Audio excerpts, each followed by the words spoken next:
गौरी पुत्र गणेश भगवान की जय। श्री लक्ष्मी नारायण भगवान की जय। श्री उमापति शंकर भगवान की जय। बृहस्पति देव की जय। प्रिय भक्तजनों, आज हम इस वीडियो में बृहस्पतिवार की व्रत कथा सुनेंगे। बृहस्पतिवार व्रत को करने से मन की इच्छाएं पूरी होती हैं और बृहस्पति महाराज प्रसन्न होते हैं तथा धन, पुत्र, विद्या और मनवांछित फलों की प्राप्ति होती है। परिवार को सुख शांति मिलती है। इसीलिए यह व्रत सर्वश्रेष्ठ और अति फलदायक सभी स्त्री और पुरुषों के लिए है। इस व्रत में केले का पूजन करना चाहिए। कथा और पूजन के समय तन, मन, क्रम, वचन से शुद्ध होकर जो इच्छा हो बृहस्पति देव की प्रार्थना करनी चाहिए और उनकी इच्छाओं को बृहस्पति देव अवश्य पूर्ण करते हैं, ऐसा मन में दृढ़ विश्वास रखना चाहिए। तो भक्तजनों, आइए अब सुनते हैं बृहस्पतिवार की व्रत कथा। तो आप सभी भक्तजन बड़ी ही श्रद्धा, ध्यान पूर्वक और प्रसन्न चित्त मन से इस कथा को सुनिए। तो सभी प्रेम से बोलिए श्री लक्ष्मी नारायण भगवान की जय। बृहस्पति देव की जय। सर्व देवी देवता की जय। भारतवर्ष में एक राजा राज्य करता था। वह बड़ा प्रतापी और दानी था। वह नित्य गरीबों और ब्राह्मणों की सहायता करता था, लेकिन यह बात उसकी रानी को अच्छी नहीं लगती थी। वह ना ही गरीबों को दान देती और ना ही भगवान का पूजन करती थी और राजा को भी दान देने से मना किया करती थी। एक दिन राजा शिकार खेलने वन को गए हुए थे तो रानी महल में अकेली थी। उसी समय बृहस्पति देव साधु वेश में राजा के महल में भिक्षा के लिए गए और भिक्षा मांगी। तब रानी ने भिक्षा देने से इनकार किया और कहा, हे साधु महाराज, मैं तो दान पुण्य से तंग आ गई हूँ। मेरा पति सारा धन लुटाता रहता है। मेरी इच्छा है कि हमारा धन नष्ट हो जाए, फिर न रहेगा बांस, न बजेगी बांसुरी। तब साधु ने कहा, देवी, तुम तो बड़ी अजीब हो। धन, संतान तो सभी चाहते हैं, पुत्र और लक्ष्मी तो पापी के घर भी होनी चाहिए। यदि तुम्हारे पास अधिक धन है तो भूखों को भोजन दो, प्यासों के लिए प्याऊ बनवाओ, मुसाफिरों के लिए धर्मशालाएं खुलवाओ और निर्धन अपनी कुंवारी कन्याओं का विवाह नहीं कर सकते, उनका विवाह करा दो। ऐसे कई और काम हैं जिनको करने से तुम्हारा यश लोक परलोक में फैलेगा। परंतु रानी पर उपदेश का कोई प्रभाव न पड़ा। वह बोली, महाराज, आप मुझे कुछ न समझाएं। मैं ऐसा धन नहीं चाहती जो हर जगह बांटती फिरूं। तब साधु ने उत्तर दिया, यदि तुम्हारी ऐसी इच्छा है तो तथास्तु। तुम ऐसा करना कि बृहस्पतिवार को घर लीप कर पीली मिट्टी से अपना सिर धोकर स्नान करना, भट्टी चढ़ाकर कपड़े धोना। ऐसा करने से आपका सारा धन नष्ट हो जाएगा। और इतना कहकर वह साधु महाराज वहां से आलोप हो गए। तब साधु के अनुसार कही बातों को पूरा करते हुए रानी को केवल 3 बृहस्पतिवार ही बीते थे कि उसकी समस्त धन संपत्ति नष्ट हो गई और भोजन के लिए राजा का परिवार तरसने लगा। तब एक दिन राजा ने रानी से बोला कि हे रानी, तुम यहीं रहो, मैं दूसरे देश को जाता हूँ, क्योंकि यहाँ पर सभी लोग मुझे जानते हैं, इसीलिए मैं कोई छोटा कार्य नहीं कर सकता। तब ऐसा कहकर राजा परदेश चला गया और वहां वह जंगल से लकड़ी काटकर लाता और शहर में बेचता और इस तरह वह अपना जीवन व्यतीत करने लगा।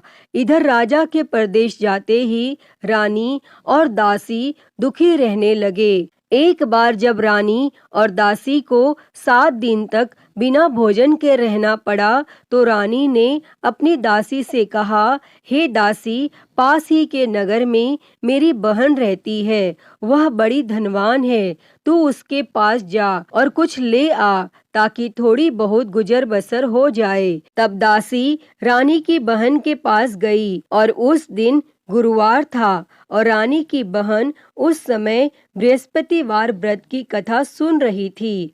तब दासी ने रानी की बहन को अपनी रानी का संदेश दिया, लेकिन रानी की बड़ी बहन ने कोई उत्तर नहीं दिया। और जब दासी को रानी की बहन से कोई उत्तर नहीं मिला तो वह बहुत दुखी हुई और उसे क्रोध भी आया और दासी ने वापस आकर रानी को सारी बात बता दी। तब सुनकर रानी ने अपने भाग्य को कोसा और उधर रानी की बहन ने सोचा कि मेरी बहन की दासी आई थी, परंतु मैं उससे नहीं बोली और इससे वह बहुत दुखी हुई होगी। और वह कथा सुनकर और पूजन समाप्त करके अपनी बहन के घर आई और कहने लगी, मैं बृहस्पतिवार का व्रत कर रही थी, तुम्हारी दासी मेरे घर आई थी, परंतु जब तक कथा होती है तब तक न तो उठते हैं और न ही बोलते हैं, इसीलिए मैं नहीं बोली। कहो दासी क्यों गई थी? तब रानी बोली, बहन तुमसे क्या छिपाऊं, हमारे घर में खाने तक को अनाज नहीं था। और ऐसा कहते कहते रानी की आंखें भर आई। उसने दासी समेत पिछले 7 दिनों में भूखे रहने तक की बात अपनी बहन को विस्तार पूर्वक सुना दी।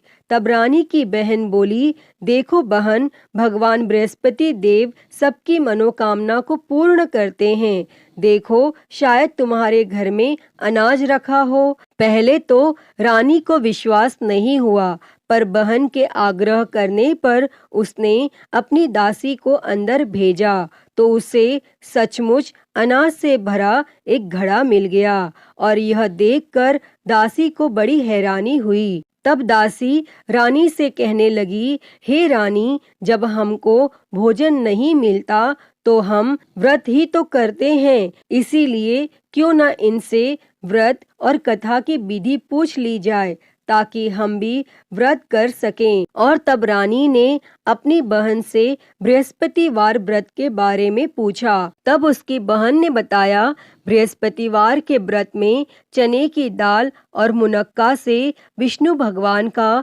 केले की जड़ में पूजन करें तथा दीपक जलाएं, व्रत कथा सुनें और पीला भोजन ही करें, इससे बृहस्पति देव प्रसन्न होते हैं। व्रत और पूजन विधि बताकर रानी की बहन अपने घर को लौट गई और 7 दिन के बाद जब गुरुवार आया तो रानी और दासी ने व्रत रखा।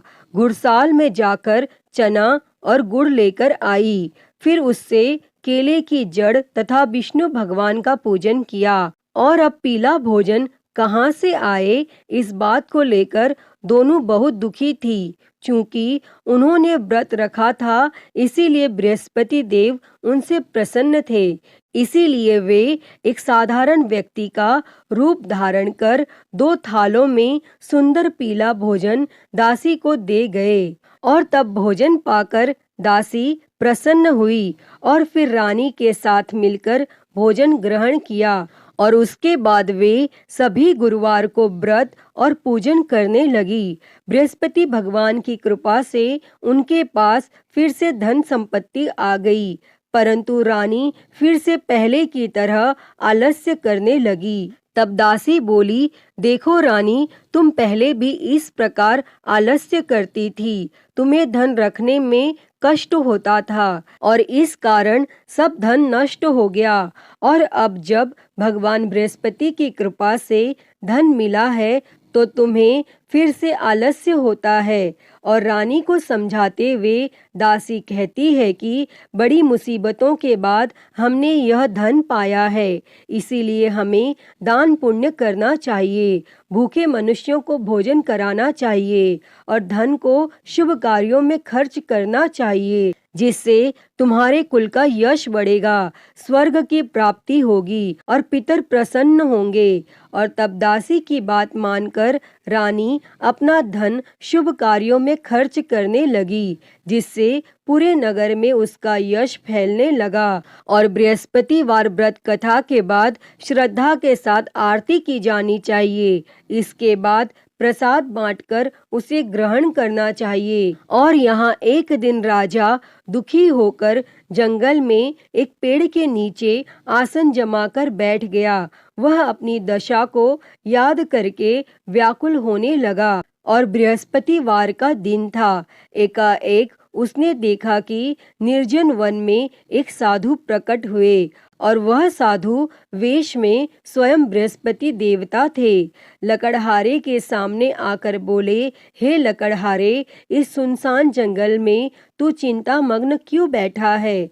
तब लकड़हारे ने दोनों हाथ जोड़कर प्रणाम किया और उत्तर दिया, हे महात्मा जी, आप सब कुछ जानते हैं, मैं क्या कहूँ? यह कहकर रोने लगा और साधु को अपनी आत्मकथा सुनाई। तब महात्मा जी ने कहा, तुम्हारी स्त्री ने बृहस्पतिवार के दिन बृहस्पति भगवान का निरादर किया है, जिसके कारण रुष्ट होकर उन्होंने तुम्हारी यह दशा कर दी। अब तुम चिंता को दूर करके मेरे कहने पर चलो तो तुम्हारे सब कष्ट दूर हो जाएंगे और भगवान पहले से भी अधिक संपत्ति देंगे।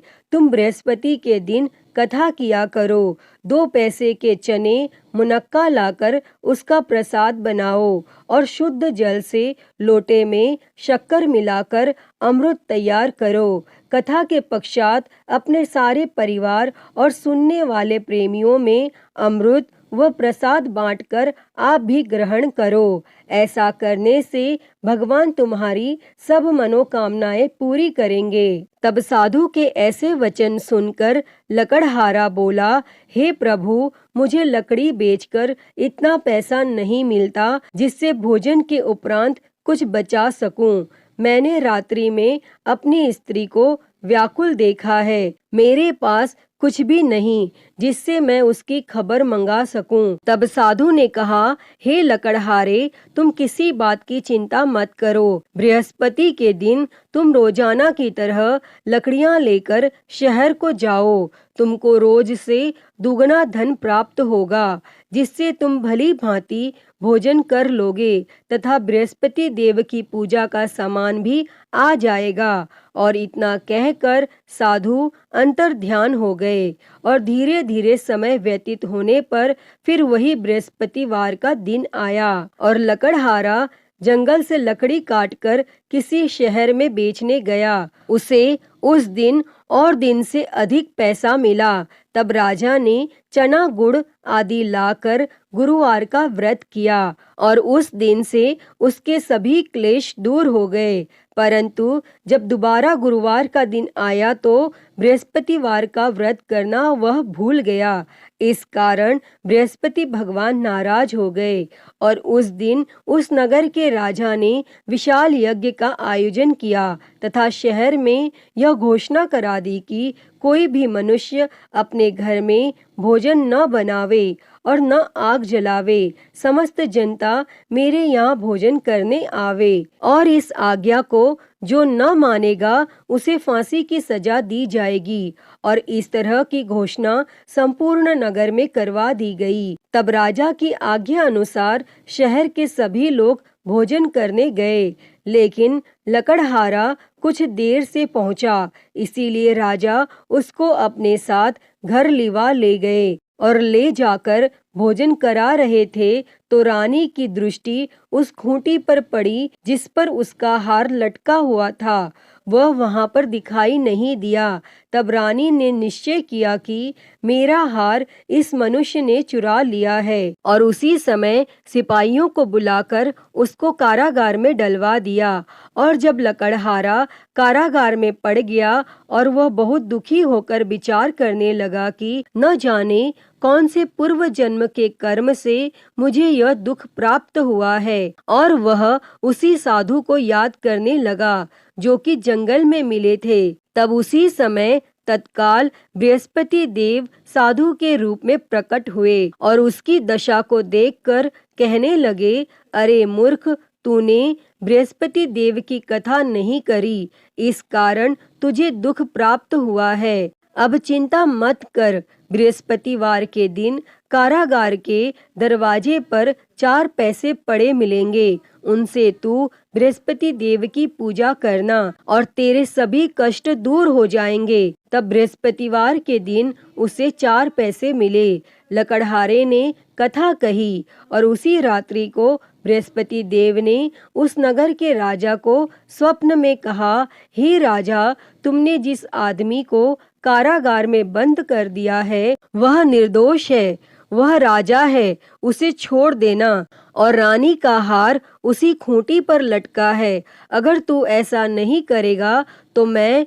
तेरे राज्य को नष्ट कर दूंगा। और इस तरह रात्रि के स्वप्न को देखकर राजा प्रातः काल उठा और खूंटी पर हार देखकर लकड़हारे को बुलाकर क्षमा मांगी तथा लकड़हारे को योग्य सुंदर वस्त्र आभूषण देकर विदा कर दिया। और बृहस्पति देव की आज्ञा के अनुसार लकड़हारा अपने नगर को चल दिया। और जब राजा अपने नगर के निकट पहुंचा तो उससे बड़ा आश्चर्य हुआ। नगर में पहले से अधिक बाग, तालाब, कुएं तथा बहुत सी धर्मशाला, मंदिर आदि बन गई हैं। तब राजा ने पूछा, यह किसका बाग और धर्मशाला है? तब नगर के सब लोग कहने लगे, यह सब रानी और बांदी के हैं। तो राजा को आश्चर्य हुआ और गुस्सा भी आया। और जब रानी ने यह खबर सुनी कि राजा आ रहे हैं तो रानी ने बांदी से कहा कि हे दासी, देख राजा हमको कितनी बुरी हालत में छोड़ गए थे और हमारी ऐसी हालत देखकर वह लौट न जाए, इसीलिए तू दरवाजे पर खड़ी हो जा।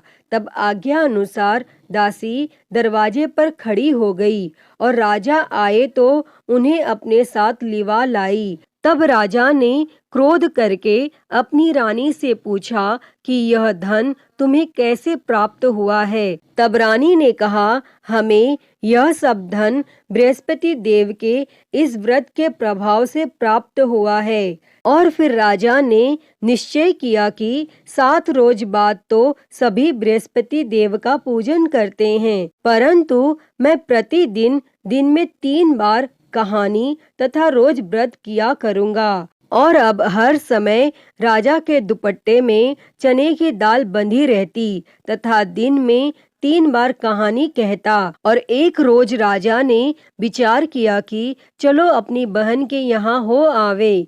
इस तरह निश्चय कर राजा घोड़े पर सवार हो अपनी बहन के यहाँ को चलने गया। मार्ग में उसने देखा कि कुछ आदमी एक मुर्दे को लिए जा रहे हैं। उन्हें रोककर राजा ने कहा, अरे भाइयों, मेरी बृहस्पति देव की कथा सुन लो। और वे बोले, लो, हमारा तो आदमी मर गया है, इसको अपनी कथा की पड़ी है। परंतु कुछ आदमी बोले, अच्छा कहो, हम तुम्हारी कथा भी सुनेंगे। तब राजा ने दाल निकाली और जब कथा आधी हुई थी कि मुर्दा हिलने लग गया। और जब कथा समाप्त हो गई तो राम राम करके मनुष्य उठकर खड़ा हो गया।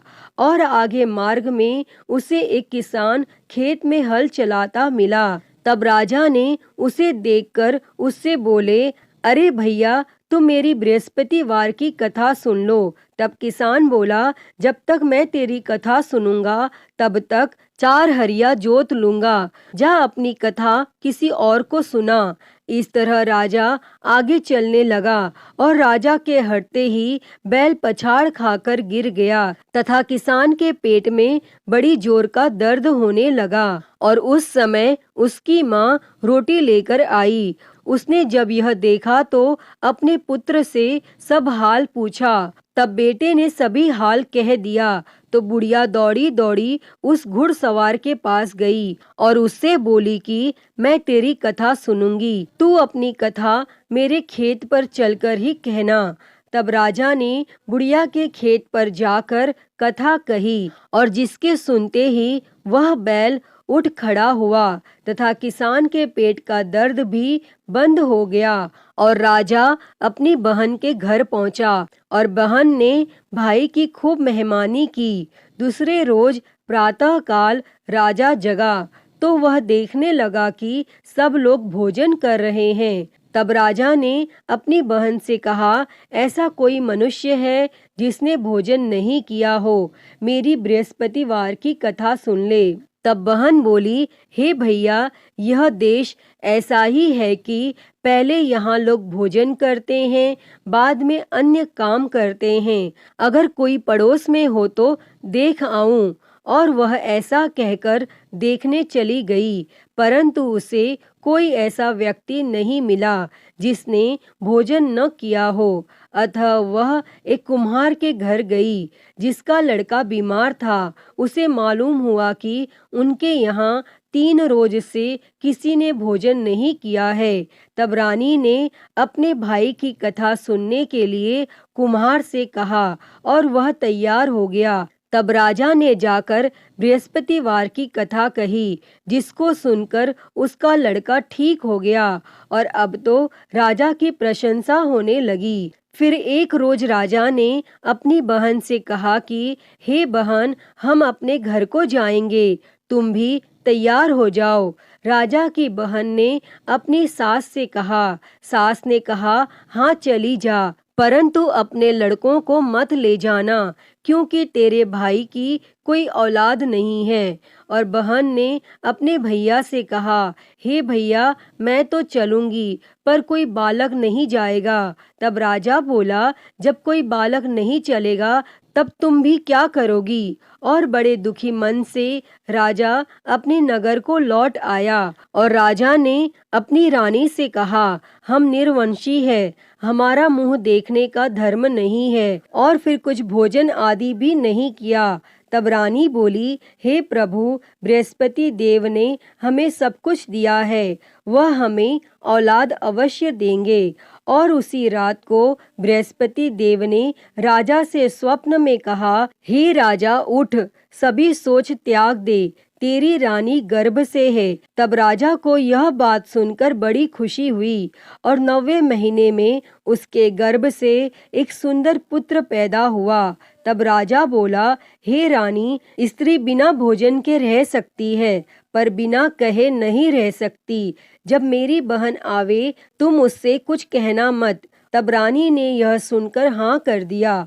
और जब राजा की बहन ने यह शुभ समाचार सुना तो वह बहुत खुश हुई और बधाई लेकर अपने भाई के यहाँ आई। तभी रानी ने कहा, घोड़ा चढ़कर तो नहीं आई, गधा चढ़ी आई। तब राजा की बहन बोली, भाभी, मैं इस प्रकार न कहती तो तुम्हें औलाद कैसे मिलती। प्रिय भक्तजनों, बृहस्पति देव ऐसे ही हैं, जैसी जिसके मन में कामनाएं हैं सभी को पूर्ण करते हैं।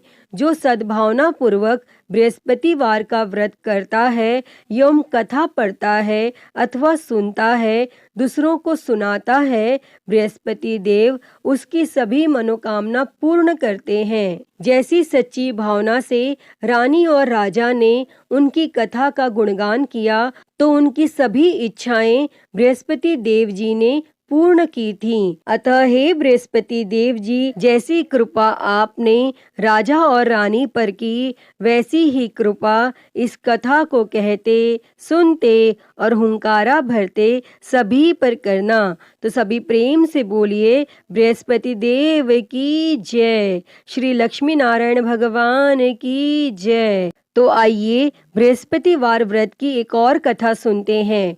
तो सभी प्रेम से बोलिए, बृहस्पति देव की जय, भगवान विष्णु की जय। प्राचीन समय में एक ब्राह्मण रहता था।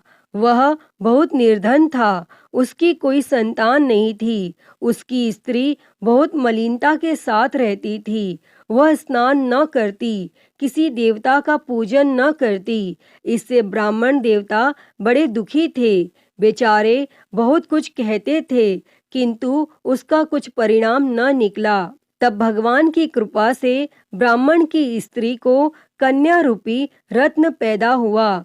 कन्या बड़ी होने पर प्रातः स्नान करके विष्णु भगवान का जाप व बृहस्पतिवार का व्रत करने लगी और अपने पूजन पाठ को समाप्त करके विद्यालय जाती तो अपनी मुट्ठी में जौ भर के ले जाती और पाठशाला के मार्ग में डालती जाती। तब ये जौ स्वर्ण के हो जाते और लौटते समय वह उनको बीन कर घर ले आती थी। और एक दिन वह बालिका सूप में उस सोने के जौ को फटक कर साफ कर रही थी। तब उसके पिता ने देख लिया और कहा, हे बेटी, सोने के जौ के लिए सोने का सूप होना चाहिए। तब दूसरे दिन बृहस्पतिवार था और इस कन्या ने व्रत रखा और बृहस्पति देव से प्रार्थना करके कहा, मैंने आपकी पूजा सच्चे मन से की हो तो मेरे लिए सोने का सूप दे दो। तब बृहस्पति देव ने उसकी प्रार्थना स्वीकार कर ली। तब रोजाना की तरह वह कन्या जौ फैलाती हुई जाने लगी और जब लौटकर जौ बीन रही थी तो बृहस्पति देव की कृपा से सोने का सूप मिला और उसे वह घर ले आई और उसमें जौ साफ करने लगी। परंतु उसकी माँ का वही ढंग रहा। एक दिन की बात है कि वह कन्या सोने के सूप में जौ साफ कर रही थी और उस समय उस शहर का राजपुत्र वहां से होकर निकला और इस कन्या के रूप और कार्य को देखकर मोहित हो गया तथा अपने घर आकर भोजन तथा जल त्याग कर उदास होकर लेट गया। और जब राजा को इस बात का पता लगा तो अपने प्रधानमंत्री के साथ उसके पास गए और बोले, हे बेटा, तुम्हें किस बात का कष्ट है? किसी ने अपमान किया है अथवा और कोई कारण हो सो कहो, मैं वही कार्य करूँगा जिससे तुम्हें प्रसन्नता होगी। और तब अपने पिता की राजकुमार ने बातें सुनी तो वह बोला, मुझे आपकी कृपा से किसी बात का दुख नहीं है, किसी ने मेरा अपमान नहीं किया है, परंतु मैं उस लड़की से विवाह करना चाहता हूँ जो सोने के सूप में जौ साफ कर रही थी। और यह सुनकर राजा आश्चर्य में पड़ा और बोला, हे बेटा, इस तरह की कन्या का पता तुम ही लगाओ, मैं उसके साथ तेरा विवाह अवश्य ही करवा दूंगा। तब राजकुमार ने उस लड़की के घर का पता बतलाया और तब मंत्री उस लड़की के घर गए और ब्राह्मण देवता को सभी हाल बतलाया। तब ब्राह्मण देवता राजकुमार के साथ अपनी कन्या का विवाह करने के लिए तैयार हो गए तथा विधि विधान के अनुसार ब्राह्मण की कन्या का विवाह राजकुमार के साथ हो गया। और कन्या के घर से जाते ही पहले की भांति उस ब्राह्मण देवता के घर में गरीबी का निवास हो गया। और एक दिन दुखी होकर ब्राह्मण देवता अपनी पुत्री के पास गए। तब बेटी ने पिता की दुखी अवस्था को देखा और अपनी माँ का हाल पूछा। तब ब्राह्मण ने सभी हाल कहा। तब कन्या ने बहुत सा धन देकर अपने पिता को विदा कर दिया और इस तरह ब्राह्मण का कुछ समय सुखपूर्वक व्यतीत हुआ। परंतु कुछ दिन बाद फिर वही हाल हो गया। ब्राह्मण फिर अपनी कन्या के यहाँ गया और सारा हाल कहा तो लड़की बोली, हे पिताजी, आप माताजी को यहाँ लिवा लाओ, मैं उसे विधि बता दूंगी जिससे गरीबी दूर हो जाएगी। तब वह ब्राह्मण देवता अपनी स्त्री को साथ लेकर पहुँचे तो वह कन्या अपनी माँ को समझाने लगी, हे माँ, तुम प्रातः काल प्रथम स्नान आदि करके विष्णु भगवान का पूजन करो तो सब दरिद्रता दूर हो जाएगी। परंतु उसकी माँ ने एक भी बात नहीं मानी और प्रातः काल उठकर अपनी पुत्री के बच्चों की जूठन को खा लिया। इससे उसकी पुत्री को भी बहुत गुस्सा आया और एक रात को कोठरी से सभी सामान निकाल दिया और अपनी माँ को उसमें बंद कर दिया और प्रातः काल उसे निकाला तथा स्नान आदि करा के पाठ करवाया तो उसकी माँ की बुद्धि ठीक हो गई और फिर वह प्रत्येक बृहस्पतिवार को व्रत रखने लगी। इस व्रत के प्रभाव से उसके माँ बाप बहुत ही धनवान और पुत्रवान हो गए और बृहस्पति जी के प्रभाव से इस लोक के सुख भोग कर स्वर्ग को प्राप्त हुए। अतः हे बृहस्पति देव जी, जैसी कृपा आपने ब्राह्मण पुत्री पर की, वैसी ही कृपा इस कथा को कहते, सुनते और हुंकारा भरते सभी पर करना। सभी के जीवन से दरिद्रता दूर कर सभी के जीवन में धन संपत्ति और सुख समृद्धि देना। तो सभी प्रेम से बोलिए बृहस्पति देव की जय, श्री लक्ष्मी नारायण भगवान की जय।